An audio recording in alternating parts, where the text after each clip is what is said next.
We are living through the biggest threat this country's faced for a generation. Coronavirus has taken so much from us. It's brought normal life to a halt.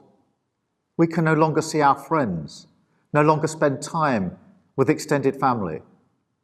And over 30,000 people have lost their lives. Behind these statistics are families torn apart by grief. Millions are worried about their loved ones, their jobs, their communities, their families, and their future. That's why when I was elected leader of the Labour Party just over a month ago, I promised a new type of opposition. Labour will always put the national interest first. We will have the courage to support the government when that's the right thing to do, and the courage to challenge the government where it's getting it wrong. Today I repeat that message. Labour has supported lockdown, and we continue to do so. Public health and saving lives must always come first. Whether we voted for this government or not, at this moment of national crisis, we all rely on the government to get this right. That's why we've called for a national consensus and offered to work with the government to defeat this dreadful virus. What we needed from the Prime Minister last night was clarity and reassurance.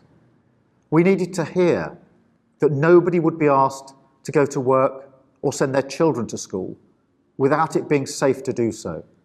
We needed to know that the huge problems we've seen with protective equipment are over, that the crisis in our care homes has finally been gripped, that everybody who needs a test can finally get one. Above all, we need to know when we can see our loved ones again. The Prime Minister said he was setting out a roadmap, but if we're to complete the journey safely, a roadmap needs clear directions. So many of us have questions that need answering. How can we be sure our workplaces are now safe to return to? How can we get to work safely if we need public transport to do so? How can millions of people go back to work while balancing childcare and caring responsibilities? How do our police enforce these rules? And why are some parts of the United Kingdom now on a different path to others? For as long as this crisis persists, I'll keep demanding answers to these questions, because that's how we get better decisions and better outcomes. I remain committed to working constructively with the government in the national interest. And when this is over, and one day it will be, I'm determined we will build a better society. Because after all this, all the sacrifice and the loss, we can't go back to business as usual. We can't go back to a society where we clap our carers once a week, but where half of our care workers are paid less than the real living wage.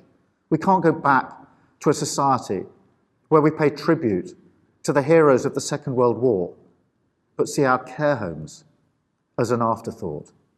And we can't go back to a country where we don't invest in our public services, but expect our frontline workers to protect us. When we get through this, it'll be because of the hard work and the bravery of every key worker as they took on this virus and kept our country going. In their courage and their sacrifice and their bravery, we can see a better future. This crisis has brought out the resilience and the human spirit in all of us. We must go forward with a vision of a better society built on that resilience and built on that human spirit.